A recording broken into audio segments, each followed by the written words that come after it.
ప్రార్థన చేసుకుందాం. ప్రార్థన.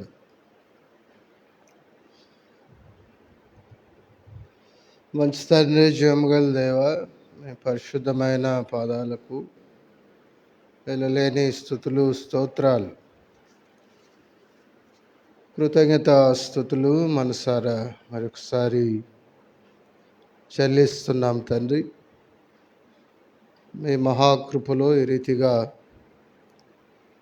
మీ పాద సన్నిధానంలో చేరి మీ దివ్య వాక్యాన్ని ధ్యానించడానికి మీరు మాకు అనుగ్రహించిన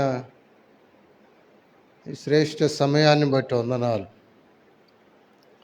ఈ దినం కొరింథీయులకు రాసిన పత్రిక, మొదటి పత్రిక మేము ధ్యానించడం ఆరంభించబోచుండగా మీ కృపా సహాయాన్ని అనుగ్రహించండి.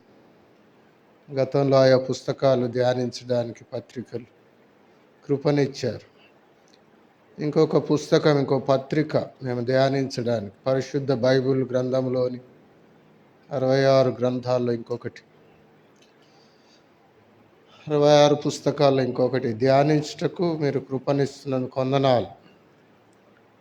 అందులోని సారాంశం మేము అర్థం చేసుకొని ఏ ఉద్దేశంతో మాకు నేర్పిస్తున్నారో ఆ ఉద్దేశానుసారం మేము జీవించుటకు మీ కృపను ప్రసాదించమని,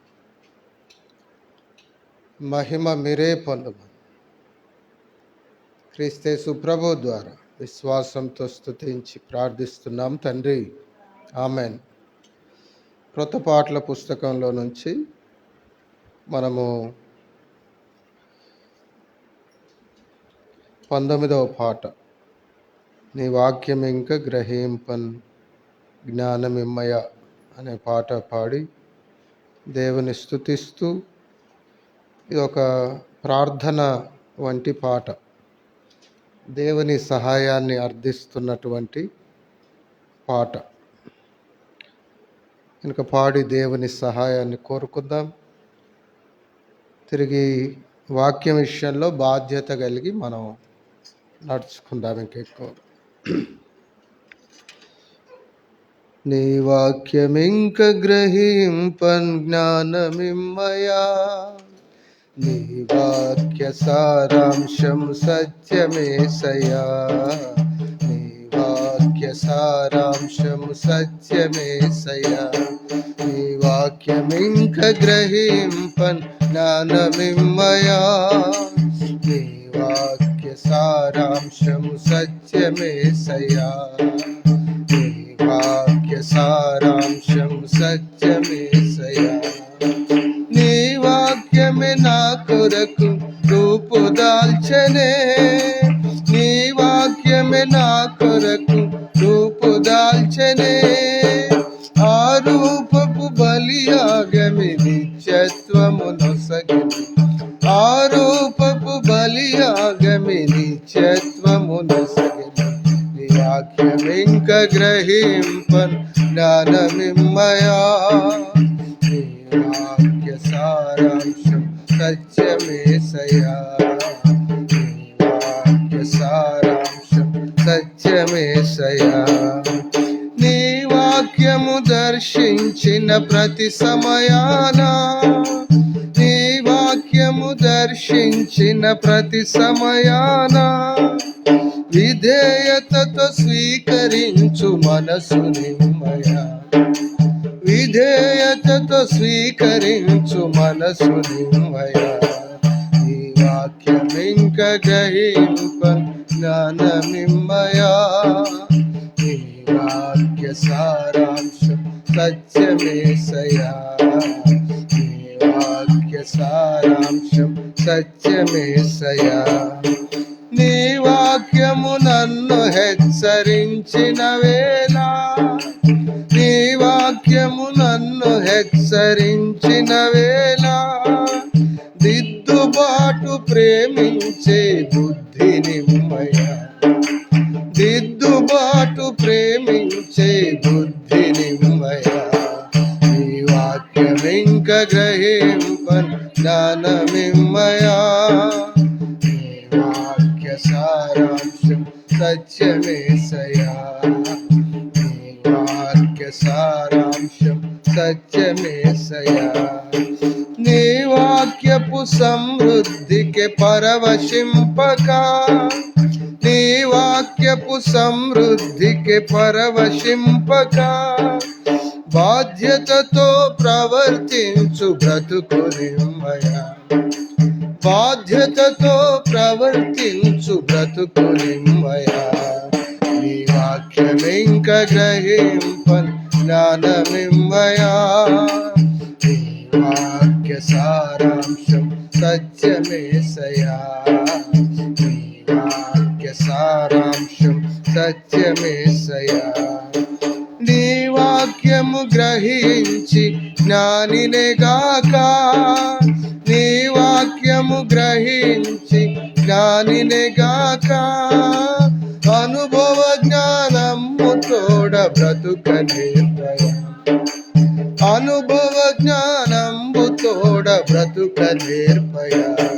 నీ వాక్యమింక గ్రహింపన్ జ్ఞానమిమ్మయా. నీ వాక్య సారాంశం సత్యమేసయా. నీ వాక్య సారాంశం సత్యమేసయా. నీ వాక్యమే నా కొరకు రూపుదాల్చనే. నీ వాక్యమే నా కొరకు రూపుదాల్చనే. ఆ రూపపు బలియాగమి నిత్యత్వమునొసగని. ఆ రూపపు బలియాగమి నిత్యత్వమునొసగని. నీ వాక్యమింక గ్రహింప జ్ఞానమిమ్మయా. నీ వాక్య సారాంశం సత్యమేసయా. నీ వాక్య సారాంశం సత్యమేసయా. మంచిది. పాటలు చాలించుకొని మనం వాక్య ధ్యానంలోకి వెళ్దాం. ఈరోజు మనం కొరింథీ పత్రిక ధ్యానాలు ప్రారంభించబోతున్నాం. బైబిల్ స్టడీ మనం కొరింథీలకు రాసిన పత్రిక మనం ధ్యానం చేయబోతున్నాము. కనుక జాగ్రత్తగా మనం దేవుని వాక్యాన్ని నేర్చుకుందాం. కొరింథీలు రాసిన మొదటి పత్రిక ధ్యానాలు అని రాసుకోండి. కొరింథీలకు రాసిన మొదటి పత్రిక ధ్యానాలు అంటే బైబిల్ స్టడీ. బైబిల్ స్టడీలో ధ్యానం చేస్తాం. గతంలో కొన్ని పత్రికలు పుస్తకాలు ధ్యానించినట్లే మనము మరలా ఇంకొక పత్రిక ధ్యానం చేస్తాం. ఈ మధ్య కొన్ని ప్రత్యేక అంశాలు ధ్యానం చేశాం. మరలా మనం ఈ కొరింథీ పత్రిక ధ్యానాలు బైబిల్లోని 66 పుస్తకాల్లోని పుస్తకాల ధ్యానాల్లో ఇంకొక ధ్యానం మనం ప్రారంభించనై ఉన్నాం. దేవుని మహాకృపలు. కొరింథీలు రాసిన మొదటి పత్రిక 1వ అధ్యాయం 1వ వచనం చదువుకుందాం. దేవుని చిత్తం వలనైన మొదటి 3 వచనాలు. దేవుని చిత్తం వలన యేసుక్రీస్తు అపోస్తలుగా నుండుటకు పిలువబడిన పౌలును సహోదరుడైన సొసైనేసును కొరింథులోనున్న దేవుని సంఘమున కనగా క్రీస్తు యేసునందు పరిశుద్ధపరచబడిన వారై పరిశుద్ధులుగా ఉండుటకు పిలువబడిన వారికిని మనకును ప్రభువుగానున్న మన ప్రభు అయిన యేసుక్రీస్తు నామమున ప్రతి స్థలములో ప్రార్థించు వారికందరికీ శుభమని చెప్పి వ్రాయినది. మన తండ్రి అయిన దేవుని నుండి ప్రభు అయిన యేసుక్రీస్తు నుండి కృపా సమాధానములు మీకు కలుగును గాక. చిన్న ప్రార్థన చేసుకొని ప్రభు సహాయాన్ని అర్థించి ధ్యానం చేద్దాం. దయగల తండ్రి, మీ పాదాలకు స్తోత్రాలు. పాట ద్వారా మీ వాక్యము ఇంకా గ్రహించే జ్ఞానాన్ని మాకిమ్మని ప్రార్థిస్తూ పాడాం. వాక్య విషయంలో ఎట్టి వైఖరి కలిగి ఉండాలో వివరించే పాటను పాడుతూ ఆ విషయాలు గ్రహించాం. మీ మహాకృపలో మీ వాక్యం ద్వారా దర్శించి ఆ రీతిగా అనుభవ జ్ఞానంతో మేము ఎదుగున్నట్లు కృపనివ్వండి. ఈ కొరింథీ పత్రిక ధ్యానాల్లో ప్రారంభిస్తుండగా మీ కృపలో సహాయం చేయండి. మొదటి పత్రిక ధ్యానాలు ఈ బైబిల్ స్టడీలో కొరింథీ మొదటి పత్రిక ప్రారంభించుండగా ధ్యానించుటకు సహాయం చేయండి. మేము అర్థం చేసుకొని అన్వయించుకొని అనుసరించి అనుభవ జ్ఞానంతో వర్ధిల్లుట కృపని సంఘాన్ని సకల పరిశుద్ధులను దీవించు. లైవ్ ద్వారా వింటున్న వారిని, భవిష్యత్తులో వినబోతున్న వారిని కూడా జ్ఞాపకం చేయండి, మేలు చేయండి. క్రీస్తు ప్రభు ద్వారా విశ్వాసంతో స్తుతించి ప్రార్థిస్తున్నాం తండ్రి, ఆమేన్. మంచిది. ఈరోజు బాగా మీరు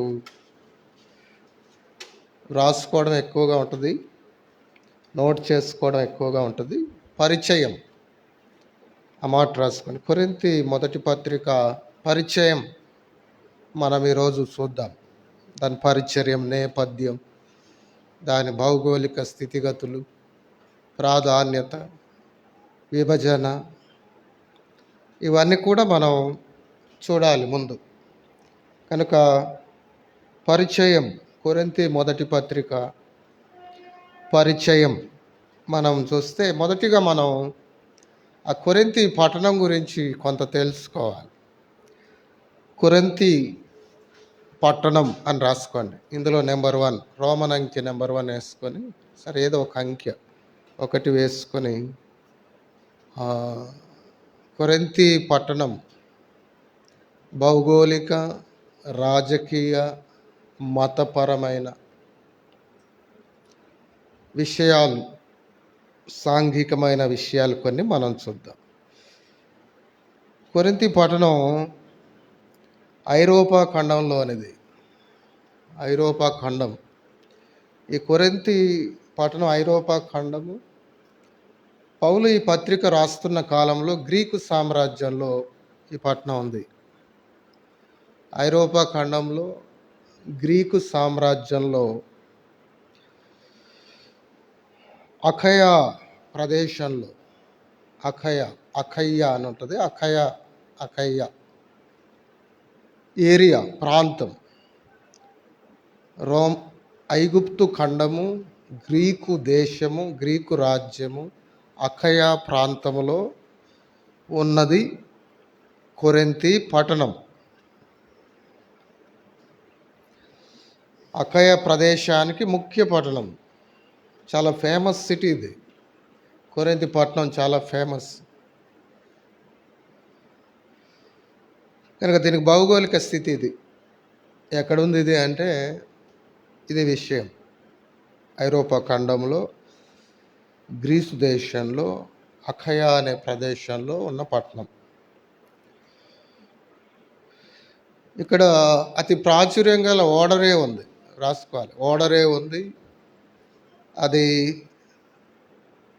తూర్పు పడమర ప్రాంతాలను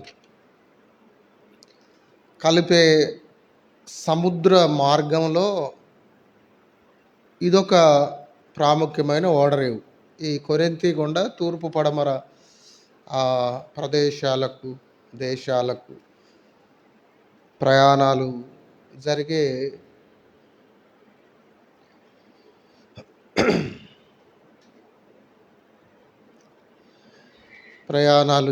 ప్రాంతం.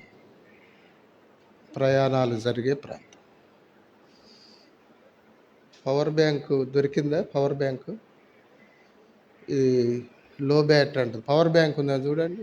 పవర్ బ్యాంకు ఛార్జింగ్ ఉంది. బ్యాగ్లో లేదు, ఎక్కడన్నా ఉంది. పిల్లలు ఎక్కడ వేస్తారు చూడండి. యూట్యూబ్ ఆగిపోద్ది లేక. ఇవి వెతికిరా, పిల్లలు ఇద్దరు వెతికిరా. సరే వినండి, నువ్వు కూడా వెళ్ళదు, భయపడుతుంది. వెళ్ళి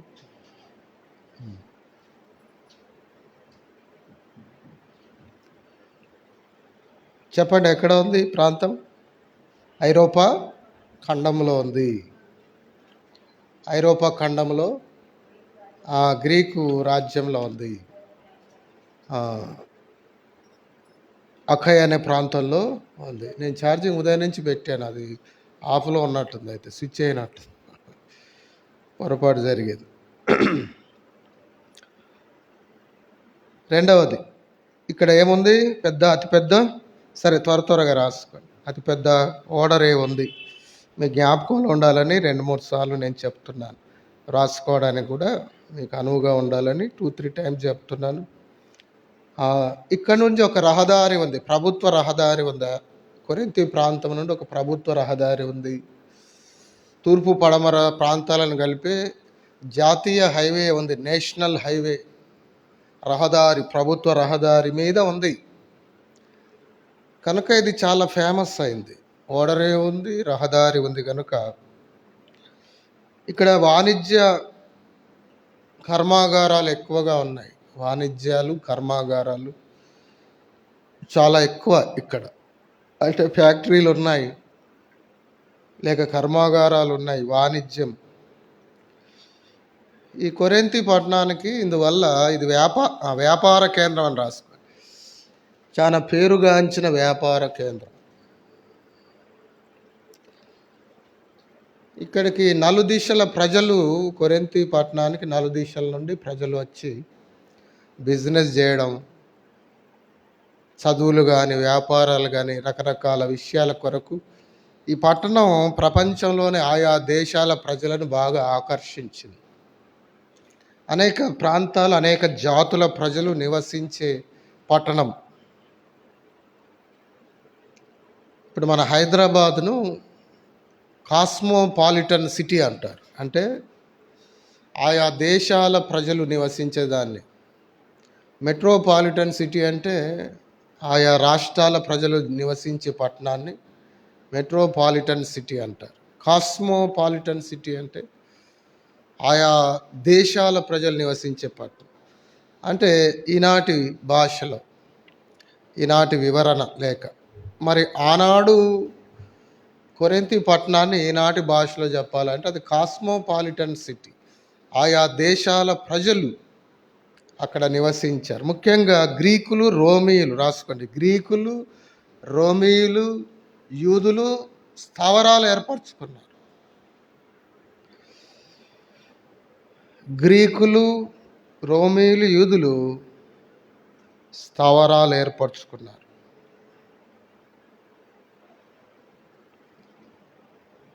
మతపరంగా చూస్తే ఇది అపోల్లో దేవాలయం అక్కడ ఉంది.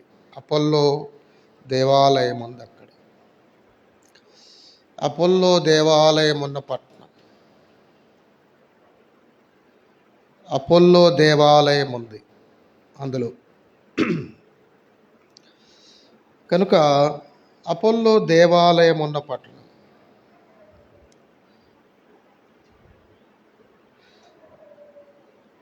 సరే, ఇప్పుడు వినండి ఇక కొద్ది నిమిషాలు, తర్వాత విషయంలోకి వెళ్దాం. విభజన అవన్నీ చూద్దాం పరిచయంలో. కానీ కొరింథీ పట్టణం చాలా ప్రాముఖ్యత కలిగిన పట్టణం. ఆ దినాల్లో చాలా ఫేమస్, చాలా బిజినెస్ పట్టణం, చాలా ధనవంతమైన పట్టణం అని కూడా రాసుకోండి. ధనం కలిగి, వ్యాపారం అంటే ధనమే కదా, ఓడరే ఉంటే ధనమే కదా, వ్యాపారమే కదా.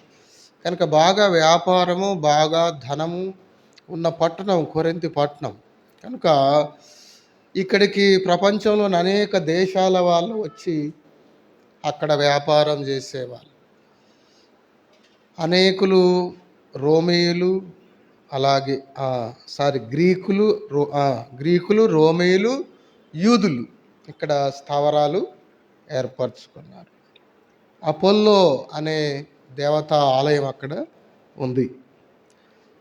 ఇంకో విషయం ఏంటంటే, ఇన్ని ఉన్నాయి కదా, ఇంత పేరుంది కదా ఈ పట్టణానికి, ఇంకో పేరుంది ఈ పట్టణానికి. అదేంటంటే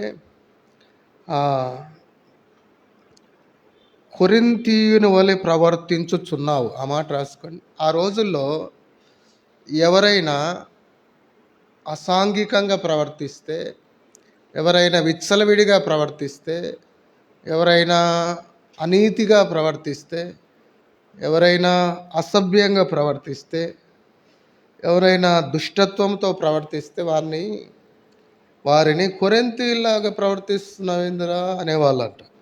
అంటే ఏం పేరు వచ్చింది వీళ్ళకు? ఏం పేరు వచ్చింది? ఆ, చాలా నీతిమాలినతనం, ఆయన అనైతికత, దుష్టత్వానికి ఈ పట్టణం పెట్టింది పేరు. ఆ మాట రాసుకో. అనైతికతకు, నీతిమాలినతనానికి, దుష్టత్వానికి పేరుగాంచిన పట్టణం. చూసారా, అన్నీ బాగున్న చోట పరిస్థితి ఎట్లుంది చూసారా? వ్యాపారం ఉన్న చోట, ఓడరేవులు ఉన్న చోట, రహదారి ఉన్న చోట, ఆయా దేశాల ప్రజలున్న చోట, బాగా ఆయా దేశాల నుండి బిజినెస్ వ్యాపారవేత్తలు వస్తారు కదా, జ్ఞానవంతులు వస్తుంటారు, అందరు ఉన్నారు అక్కడ. అయితే ఏముంది అక్కడ? అనైతికత ఉంది, నీతి లేదు, దుష్టత్వం ఉంది. ఆ దినాల్లో ఆ చుట్టుపక్కల ప్రాంతాల్లో, ప్రపంచంలో ఎవరైనా అనీతిగా ప్రవర్తిస్తే, నీచంగా ప్రవర్తిస్తే, దుర్మార్గంగా ప్రవర్తిస్తే, కొరింథీయుల్లాగా ప్రవర్తిస్తున్నాయిందిరా అనేవాళ్ళంట. అంటే అంత చెడ్డ పేరున్న పట్టణం, నైతికంగా చెడ్డ పేరుంది, ఆర్థికంగా బాగుంది, నైతికంగా పతనమైన పట్టణం. ఇలాంటి పట్టణంలో పౌలు సేవ చేసి, ఇలాంటి పట్టణంలో సంఘాన్ని స్థాపించడం జరిగింది. రెండవది రాసుకోండి, గ్రంథకర్త ఎవరు? గ్రంథకర్త ఎవరు? ఈ గ్రంథాన్ని రాసింది అంటే, ఈ గ్రంథాన్ని రాసింది పరిశుద్ధ పౌలు. పౌలు రాశాడు ఈ గ్రంథాన్ని. పౌలే రాశాడని పండితులందరూ ఖచ్చితంగా అంగీకరిస్తారు. కనుక పరిశుద్ధుడైన పౌలు రాశాడు.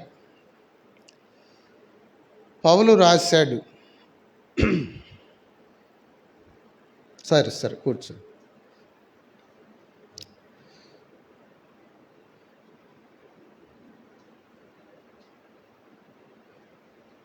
గ్రంథకర్త పౌలు, ఆ మాట రాసుకో.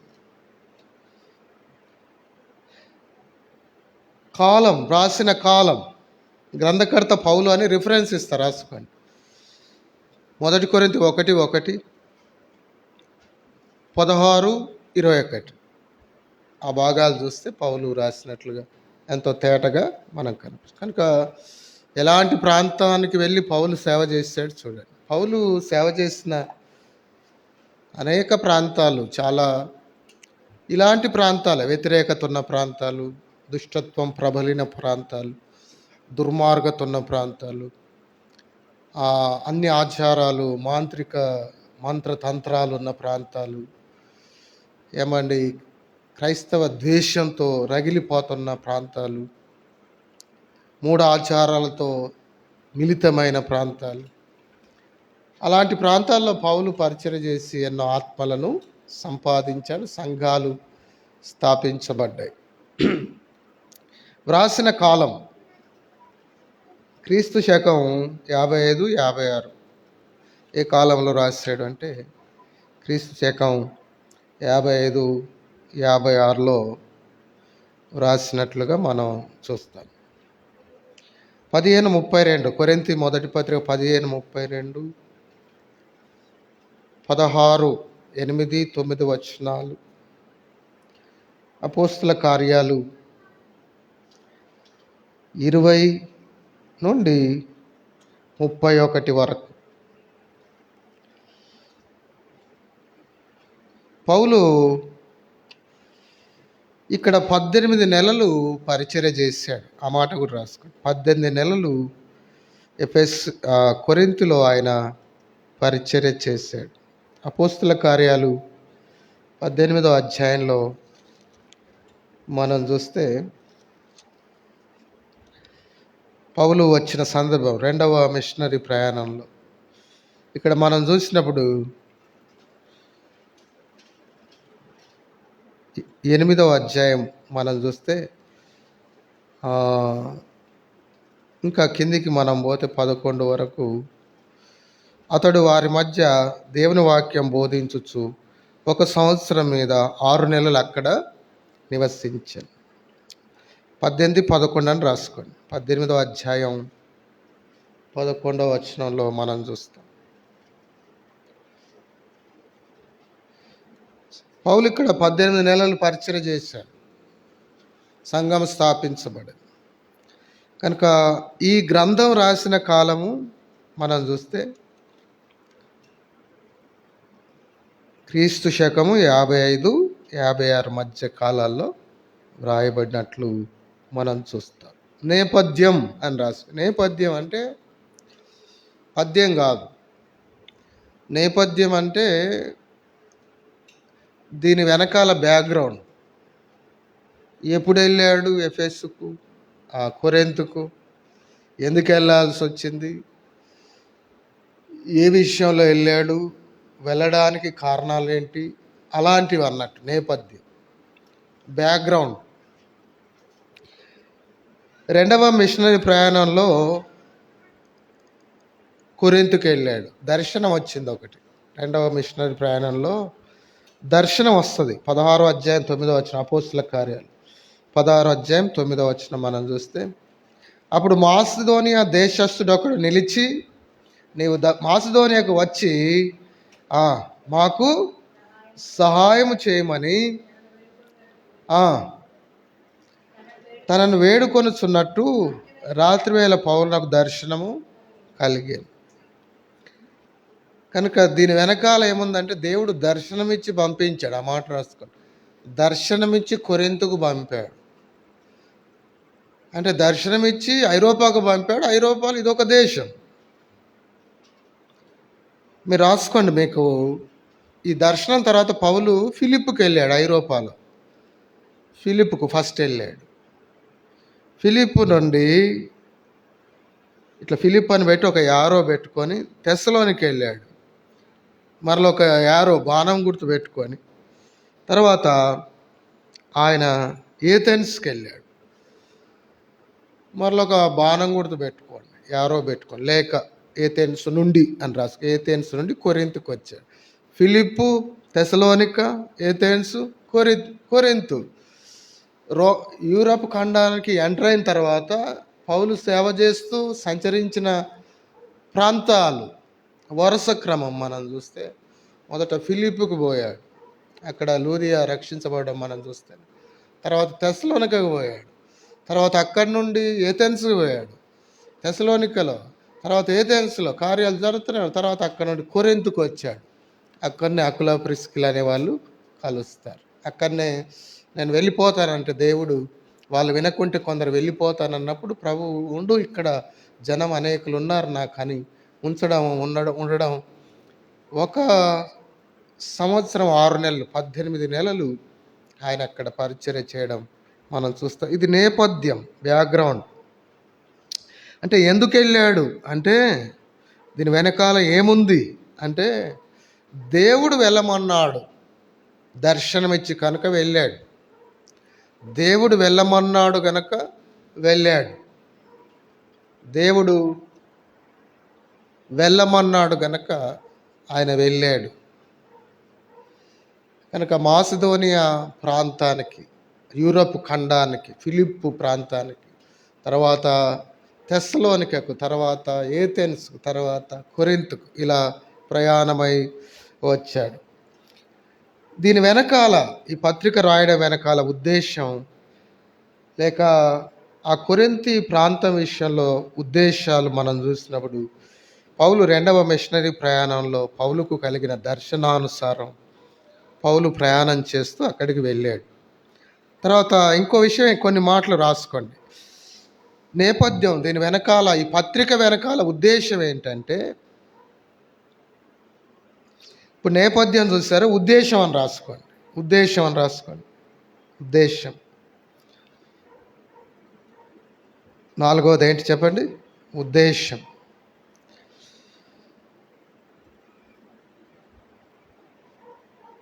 ప్రాముఖ్యమైన విషయం ఏంటి అంటే ఎందుకు వెళ్ళాల్సి వచ్చిందంటే, ఎందుకు ఈ పత్రికను ధ్యానిస్తున్నాం కనుక ఇప్పుడు వెళ్ళింది అక్కడ వాళ్ళు రక్షించబడాలని ప్రభువు పంపాడు.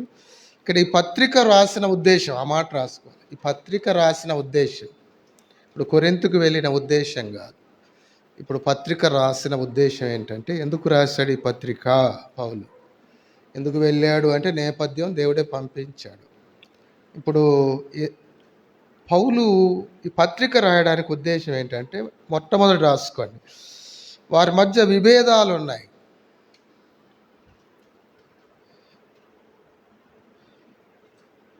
ఆ విభేదాలను తొలగించడానికి పత్రిక రాశాడు, విభేదాలు ఉండకూడదని. రెండవది, లైంగికమైన దుర్నీతి ఉంది, విభేదాలు ఉన్నాయి. రిఫరెన్స్ ఇస్తానండి. కొరింథీ మొదటి పత్రిక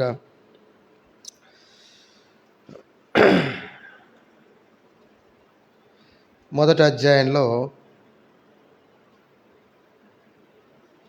11వ వచనం, నా సహోదరులారా, మీలో కలహములు గలవని మిమ్మల్ని గూర్చి క్లోయే ఇంటి వారిన నాకు తెలియవచ్చని. క్లోయే అనే వ్యక్తి వారి ఇంటి నుండి పౌలుకు మెసేజ్ పోయింది, వీళ్ళు గొడవలు పడుతున్నారు, గ్రూపులు కడుతున్నారు అని తెలిసినప్పుడు పౌలు ఈ పత్రిక రాయాల్సి వచ్చింది. కనుక 1:11 అని రాసుకోండి. రెండవది, లైంగిక దుర్నీతి వీళ్ళలో ఉన్నదని తెలిసినప్పుడు పౌలు ఈ పత్రిక రాశాడు. దర్శనం ద్వారా వెళ్ళాడు, అది అసలు కొరింథీయుల్లా ప్రవర్తిస్తున్నా అనేలాంటి పట్టణం అది. అక్కడ మాసిదోనియా దేశస్థుడు ఒకడు ఆ సువార్త వినడానికి చూస్తున్నాడన్న దర్శనం దేవుడిచ్చి పంపించాడు. పంపాక అక్కడ వెళ్ళాడు, 18 నెలలు పరిచర్య చేశాడు, సంఘం స్థాపించబడింది. మళ్ళీ పరిచర్య చేస్తూ పౌలు వెళ్ళిపోయాడు. తర్వాత ఆ సంఘంలో ఇలాంటి పరిస్థితులు వచ్చినప్పుడు పౌలు ఈ పత్రిక రాశాడు. అర్థమైంది కదా. క్లోయే ఇంటి వారి వలన తెలియబడగా ఈ పత్రిక రాశాడు.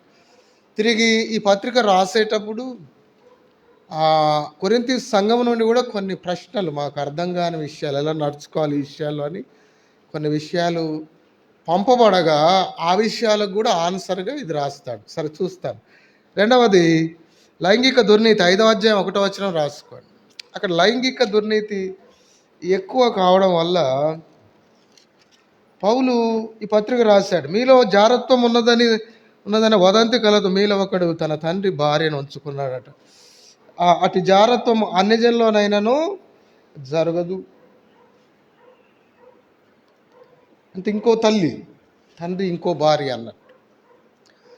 కనుక జారత్వం ఉందని తెలిసి ఉండగా దానికి జవాబు అలా ఉండకూడదు, పరిశుద్ధంగా బ్రతకాలి అని ఈ రీతిగా పౌలు రాయడం మనం చూస్తాం.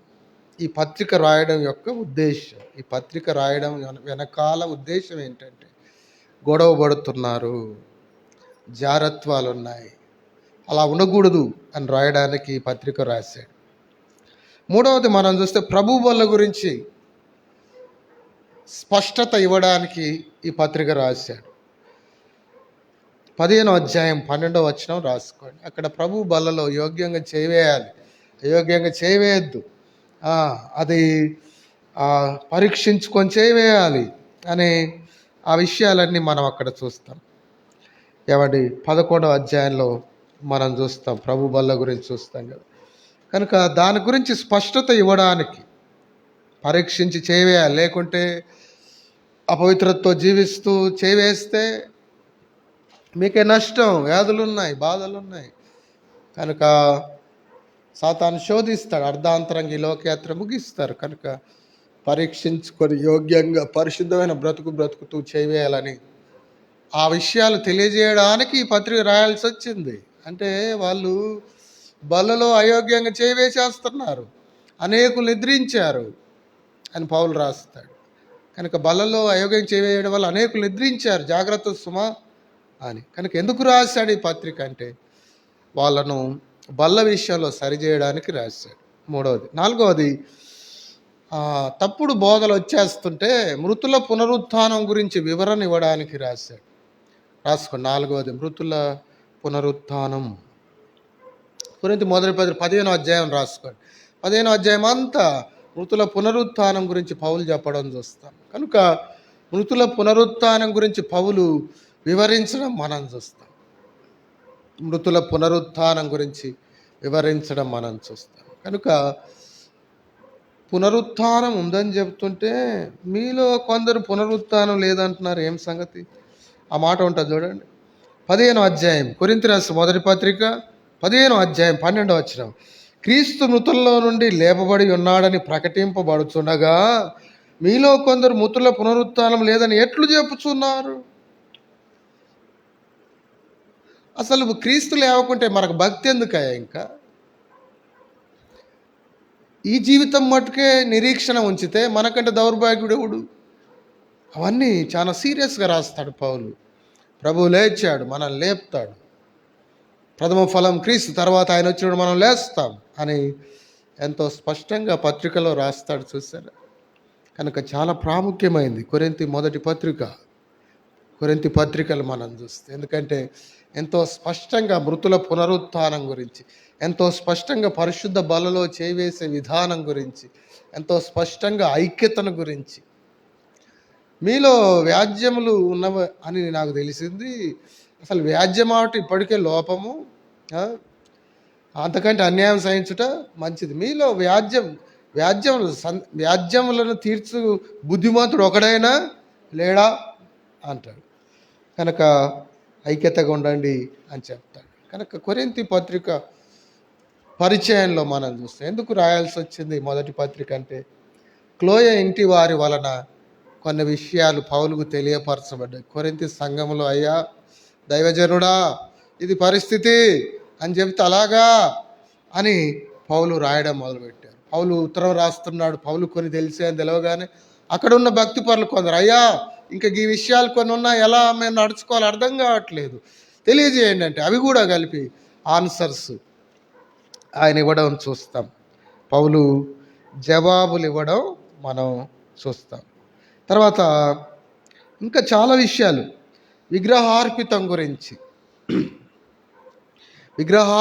గురించి వివరించడానికి పౌలు ఈ పత్రిక రాశాడు. విగ్రహార్పితమైన ఆహారాన్ని భుజించే విషయంలో క్లారిటీ. 8:1 అని రాసుకోండి. 8వ అధ్యాయం 1వ వచనం. విగ్రహాలకు బలిగా అర్పించిన వాటి విషయము అనేక వివరణ. కనుక ఈ పత్రిక ఉద్దేశం ఎందుకు రాయబడింది?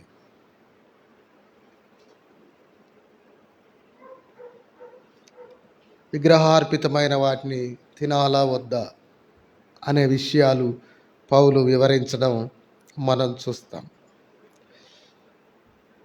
అందుకోసం పౌలు ఈ పత్రిక రాశాడు. ఇవన్నీ మనం ధ్యానం చేస్తాం, తర్వాత ఇవన్నీ మనం ధ్యానిస్తాం.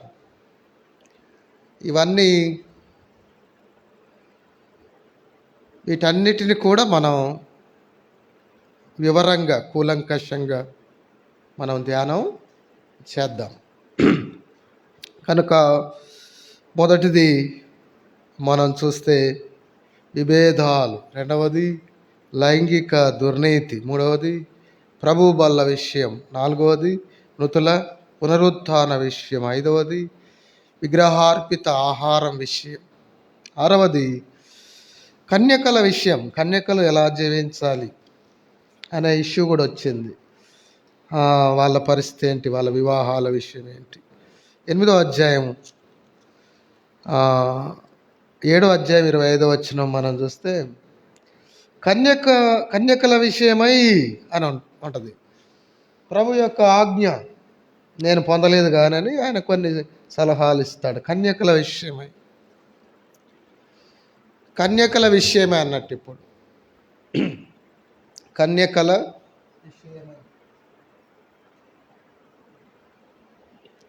కన్యకల విషయమై విషయాలు తెలియజేయడానికి పౌలు రాయడం మనం చూస్తాం. కన్యకల విషయం. తర్వాత స్త్రీ పురుషుల వివాహ విషయాలు, దాంపత్య విషయాలు రాశాడు. 16వ అధ్యాయం 17వ వచనంలో మనం చూడవచ్చు. కనుక ఎందుకు ఈ పత్రిక రాయాల్సి వచ్చిందో చెప్తున్నాను. ఈ పత్రికలోని పౌలు రాసిన విషయాలు మనం చూడవచ్చు ఇందులోనే. ఈ పత్రికలోని అంశాలు ఇవన్నీ కూడా ఒక విధంగా. అయితే ఎందుకు రాయాల్సి వచ్చిందంటే కూడా మనం చూడాలి ఇవి. కనుక 16, 17 వచనాల్లో, 16వ అధ్యాయం 17వ వచనం,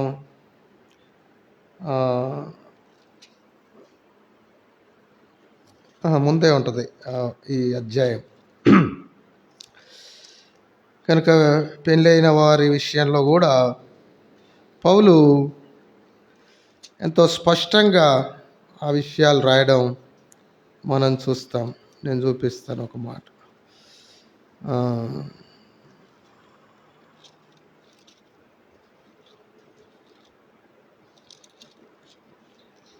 కొరింథీ పత్రికలోనే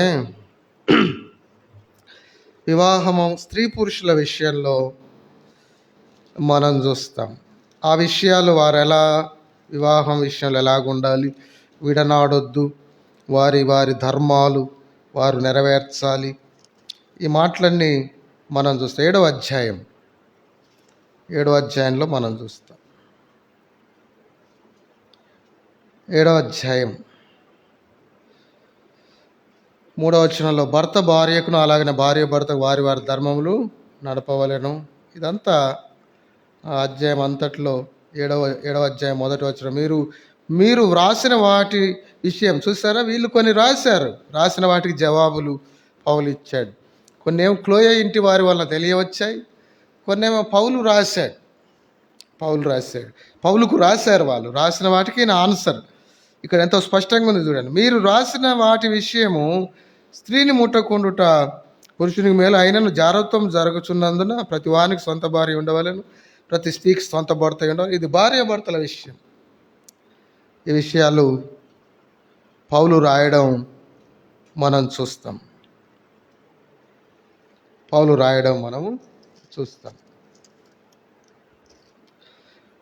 తర్వాత 8వది సామూహిక ఆరాధన. 12 నుండి 14 అధ్యాయాలను రాసుకోండి. వరాలు, ఆరాధనలు, అందరూ ఆరాధిస్తున్నట్టు భాషలు ఎలా మాట్లాడాలి, ఇలా అనేక విషయాలు పౌలు ప్రస్తావించడం చూస్తాం. ఇంకో మాట రాసుకోండి.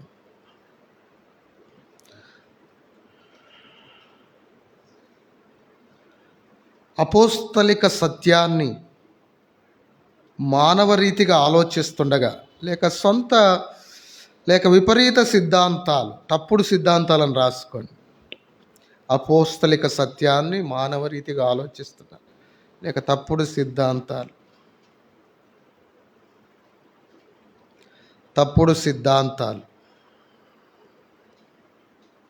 15వ అధ్యాయం రాసుకోండి. తప్పుడు సిద్ధాంతాలను తిప్పికొట్టడానికి పౌలు వ్రాశాడు.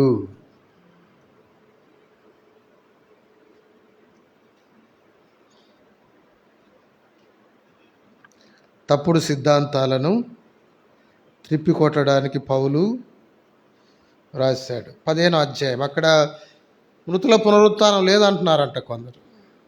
కనుక దానికి ఆన్సర్గా ఈ పత్రిక రాశాడు. 9వది. 10వది ప్రేమ సిద్ధాంతం లేక దేవుని ప్రేమ ఉన్నతి.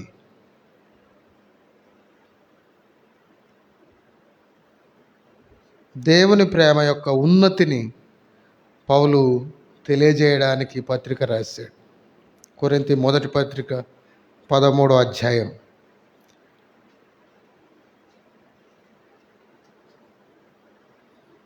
కొరింథీ మొదటి పత్రిక 13వ అధ్యాయం.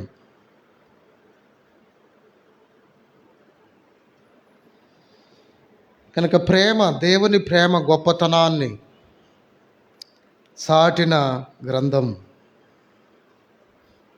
చాటడానికి వ్రాయబడిన పత్రిక.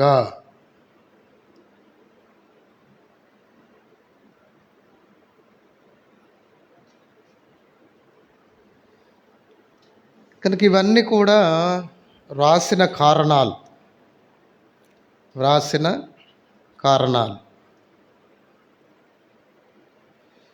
పత్రిక రాయడానికి గల కారణాలు మనం చూసాం.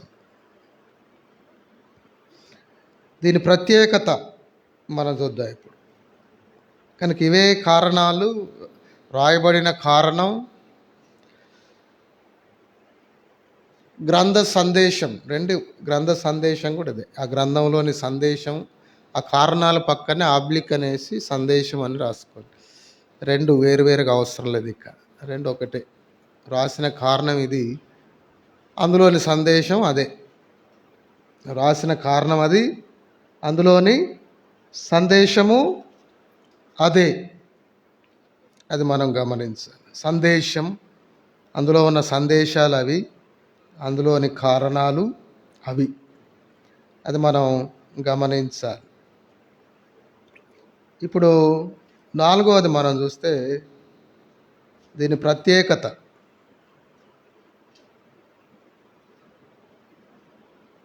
దీని ప్రత్యేకత 2 మాటలు చెప్పుకోవచ్చు. అనేక సమస్యల పరిష్కారం.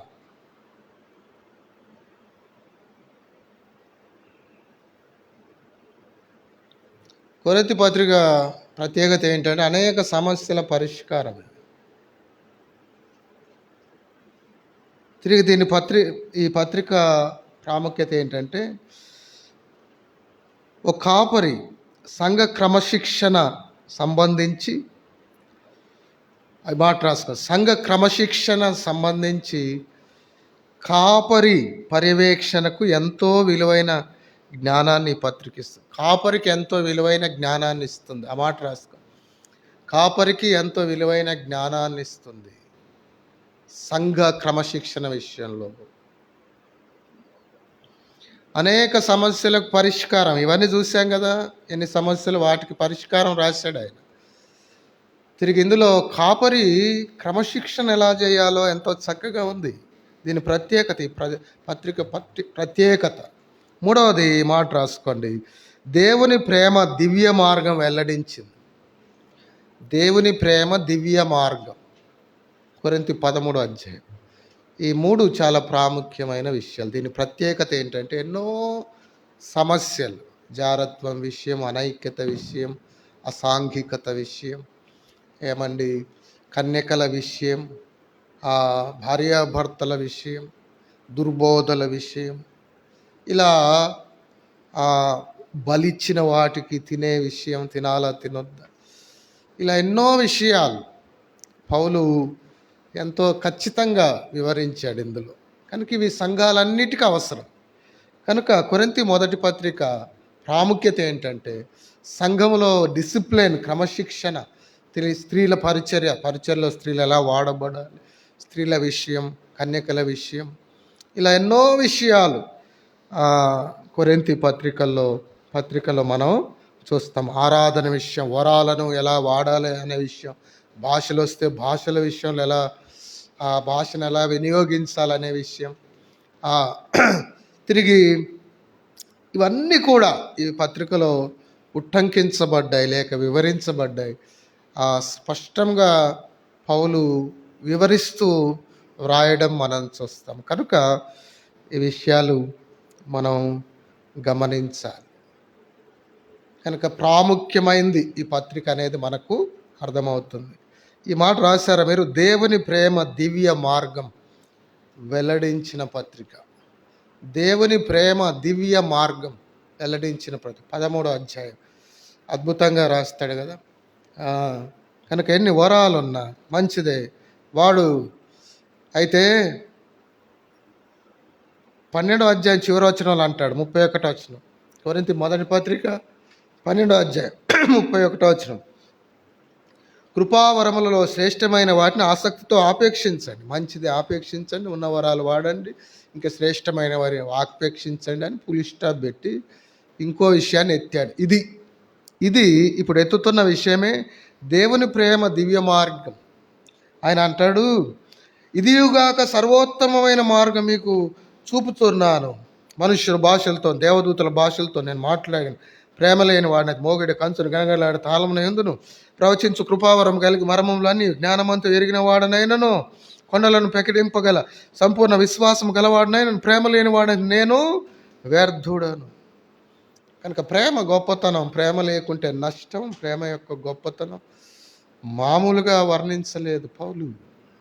కనుక దీని ప్రత్యేకత 4వది మనం చూస్తే ఇది ఎంతగానో ఉన్నతమైంది, సంఘాలకు ఎంతో క్షేమాన్ని కలిగించేది. ఎన్నో ప్రశ్నలకు జవాబులు. క్లోయే ఇంటివారు, మళ్ళీ చెప్తున్నాను, క్లోయే ఇంటివారు కొన్ని విషయాలు చెప్పారు. తర్వాత కొరింథీ నుండి కొన్ని విషయాలు వచ్చాయి. అయ్యా ఎలా ఉండాలి వీటిల్లో అని. ఈ రెండిటికి ఆన్సరే ఈ పత్రిక. మీరు రాసిన వాటిని బట్టి అన్నాడు చూసారు వెళ్ళాక. కొన్ని వాళ్ళు రాశారు, కొన్ని క్లోయే చెప్పాడు, క్లోయే ఇంటి వారు చెప్పారు పరిస్థితి ఇదని. అప్పుడు పౌలు ఆ సహవాసాన్ని దిద్దడానికి, వాళ్ళను క్రమపరచడానికి, వాళ్ళని సరైన దారిలో నడిపించడానికి, కొంతమంది పునరుత్థానమే లేదనే తప్పుడు సిద్ధాంతాలు కూడా తెస్తుంటే ఆ తప్పుడు సిద్ధాంతాలను ఖండించడానికి, సరైన రైట్ డాక్ట్రిన్ లేక సరైన సిద్ధాంతంలో వారిని నడిపించడానికి పౌలు పూనుకొని రాసిన పత్రిక కొరింథీ మొదటి పత్రిక. ఇది చాలా అద్భుతమైన ఉన్నతమైన విషయాలను వెల్లడించిన పత్రిక. ఇప్పుడు 5వది,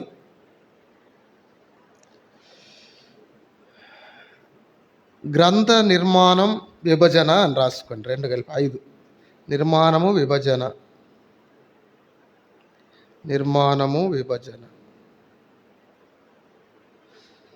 నిర్మాణం అంటే ఇది ఎలా అంటే, ఒక మాట రాసుకోండి, మొదటి శతాబ్దంలో కనిపించే 4 భాగాలతో కూడిన ఉత్తరం. ఆ మొదటి శతాబ్దంలో 4 భాగాలు ఉండేవి. ఆ 4 భాగాలతో కూడిన ఉత్తరం. ఏంటి ఆ 4 భాగాలు అంటే, నెంబర్ 1 అభివాదం, నెంబర్ 2 కృతజ్ఞతలు, నెంబర్ 3 ప్రధాన భాగం విషయం సబ్జెక్టు, నెంబర్ 4 వీడ్కోలు. మళ్ళీ చెప్తా, అభివాదం, కృతజ్ఞత, విషయం, వీడ్కోలు.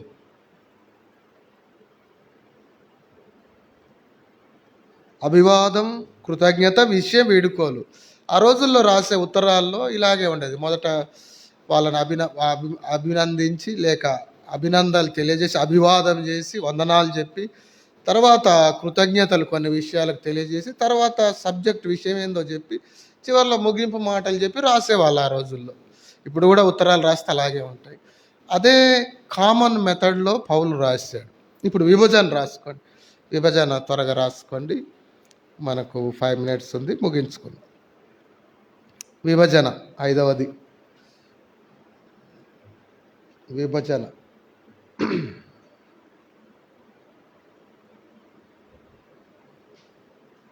మొట్టమొదటిది అభివాదం, కృతజ్ఞతలు. 1వ అధ్యాయం 1 నుండి 9 వచనాలు. గ్రంథ విభజన లేక కొరింథీ మొదటి పత్రిక విభజన.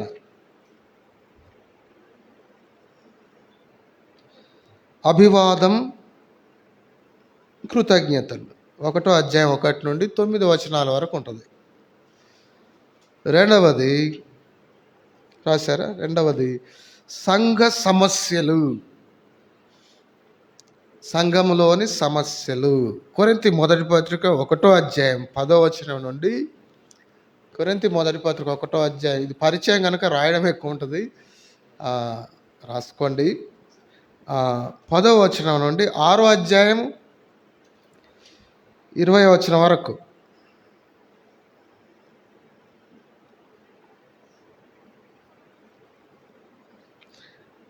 సంఘ సమస్యలు, గ్రంథ విభజన మనం చూస్తాం.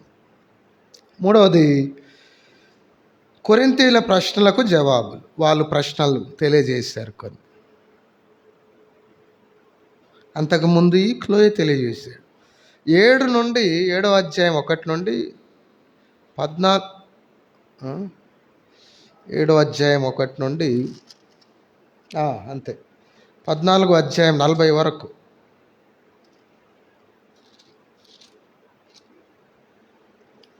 అధ్యాయం 40 వచనం వరకు.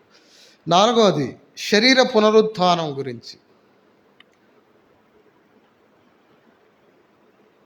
15వ అధ్యాయం 1 నుండి 58 వచనాలు.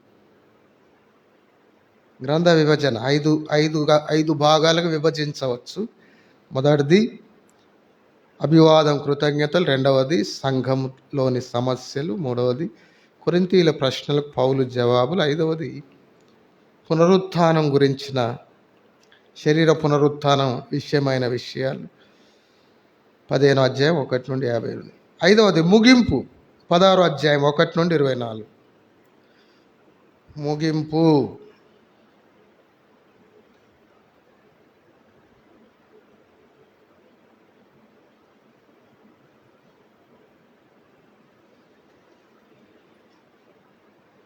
ముగింపు. ఇది గ్రంథ విభజన.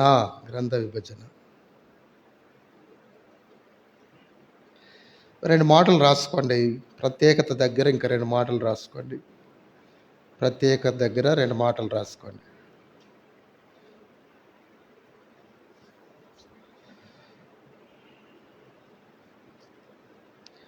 క్రీస్తు కేంద్రిత జీవితం,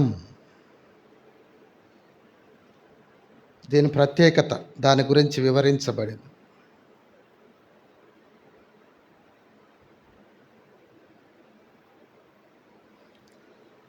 విశ్వాసులు ప్రభువుకు చెందినవారు, దీని ప్రత్యేకత, దాని గురించి చెప్పబడింది. 6లో చూసాం కదా, 4లో చూసాం కదా, 4లో చూసాం. విశ్వాసులు క్రీస్తుకు చెందినవారు, క్రీస్తు కేంద్రిత జీవితం, విశ్వాసులు క్రీస్తుకు చెందినవారు.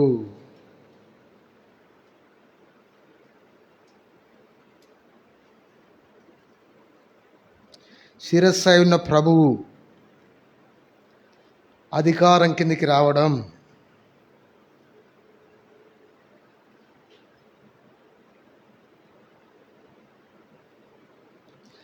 క్రైస్తవ జీవితం, పరిచర్య, సంబంధాలు, బాంధవ్యాలు అర్థం చేసుకోవడం. క్రైస్తవ జీవితం, పరిచర్య, సంబంధాలు, బాంధవ్యాలు, దీని ప్రత్యేకత. ఒక్క మాటలో చెప్పాలంటే దీని ప్రత్యేకత క్రీస్తు కేంద్రిత జీవితం. క్రీస్తు కేంద్రిత విశ్వాసులందరూ ప్రభువుకు చెందినవారు. 1వ అధ్యాయం 2వ వచనంలో మొదలు పెడతాడు పౌలు ఆ విషయం.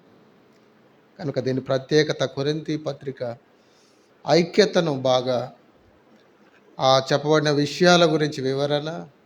తిరిగి మనమంతా ప్రభువు వారం, ప్రభులో ఐక్యంగా ఉండాలి, పరిశుద్ధంగా ఉండాలి. శిరస్సు ప్రభువే, ఆయన అధికారానికి లోబడాలి.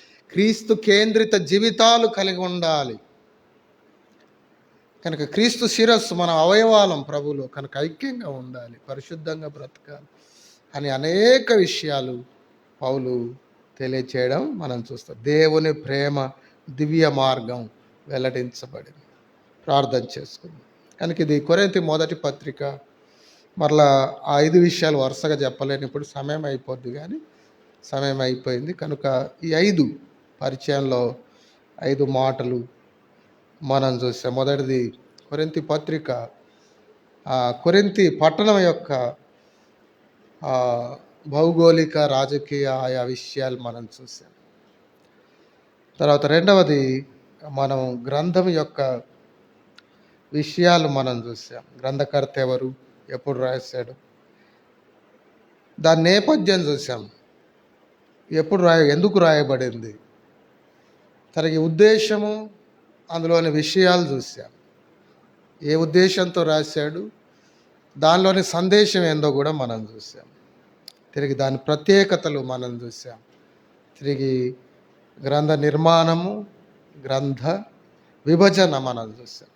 కనుక వచ్చే వారం నుండి ఇక ధ్యానాలు మొదలు పెడదాం. అందులోని విషయాలు, పౌలు ఏ విషయాలు రాశాడో ఆయా విషయాలు మనం ధ్యానం చేస్తాం. తలలు వంచుదాం, ప్రార్థన చేసుకుందాం. దయగల తండ్రి, జయముగల దేవ, మీ పరిశుద్ధమైన పాదాలకు వెళ్ళలేని స్తుతులు, స్తోత్రాలు. కొరింథీ పట్టణంలో ఎవరైనా ఆ దినాల్లో అసాంఘికంగా ప్రవర్తిస్తే, కొరింథీయుల్లా ప్రవర్తిస్తున్నావురా అనే అలాంటి వాడుక, అలాంటి పరిస్థితి, అలాంటి సాక్ష్యం పొందిన ఆ పట్టణంలో, సంపన్నమైన పట్టణమైన, ఎంతో పేరుగాంచిన పట్టణమైన, అసాంఘికంగా ఉన్న, విస్తృతమైన పేరు కలిగి ఉన్న, అసాంఘికంగా చెడ్డ పేరు కలిగి ఉన్న పట్టణంలో పౌలు సేవ చేసి 18 నెలలు పరిచర్య చేసి సంఘం స్థాపించబడగా తర్వాత కాలంలో సంఘంలో వచ్చిన సమస్యలకు పౌలు ఏ ఉద్దేశంతో ఉత్తరం రాశాడో, ఎందుకు రాశాడో, ఏ విషయాలు రాశాడు, ఎన్నో విషయాలు మా దృష్టికి తెచ్చారు. మీకు వందనాలు. మీ శ్రద్ధ నాయన, మీ ప్రత్యేక శ్రద్ధ ప్రతి సంఘం మీద, ప్రతి వారిని ఏదైనా తప్పు మార్గంలోకి పోతుంటే బాగు చేయడానికి నీవు ఎలా నీ దాసులను వాడుకున్నారు, ఎలా మీరు పరిచర్య జరిగించారు మేము చూస్తున్నప్పుడు మా హృదయాలు పరవశిస్తూ ఉండగా మేము కూడా ఈనాడు ఆ పత్రికల ద్వారా మేము దీవించబడుతూ, దిద్దుకుంటూ, ప్రోత్సహించబడుతూ ఉండగా మిమ్మల్ని స్తుతిస్తూ ఉన్నాం. ఈ పత్రిక ధ్యానం ప్రారంభించడం కృపనిచ్చిన స్తుతిస్తూ నాయన పరిచయం విషయంలో ఈనాడు సాయం చేశారు. మొదటి పత్రిక పరిచయంలో నాయన ముందు కాలంలో మీ కృపలో, మీ చిత్తంలో ఈ ధ్యానాలు మేము చేస్తూ మీ కృపలో ఇంకెక్కువ వర్ధిల్లుటకు మేము ఏదైనా మీకు ఆయస్కరణ దిద్దుకుంటూ యోగ్యంగా ఇంకెక్కువ సాగుటం కృపను ప్రసాదించమని మహిమ మీరే పొంది క్రీస్తు ప్రభు ద్వారా విశ్వాసంతో స్తుతించి ప్రార్థిస్తున్నాము తండ్రి. ఆమెన్. పరలోకమందున్న తండ్రి యొక్క మన విమోచకుడు సజీవుడైన యేసుక్రీస్తు ప్రభు యొక్క పరిశుద్ధాత్మ దేవుని అన్యోన్య సన్నిధి సావాసం మనకును తను ప్రేమ సకల పరిశుద్ధులకు సదాకాలం తొడైండునుగాక. ఆమెన్.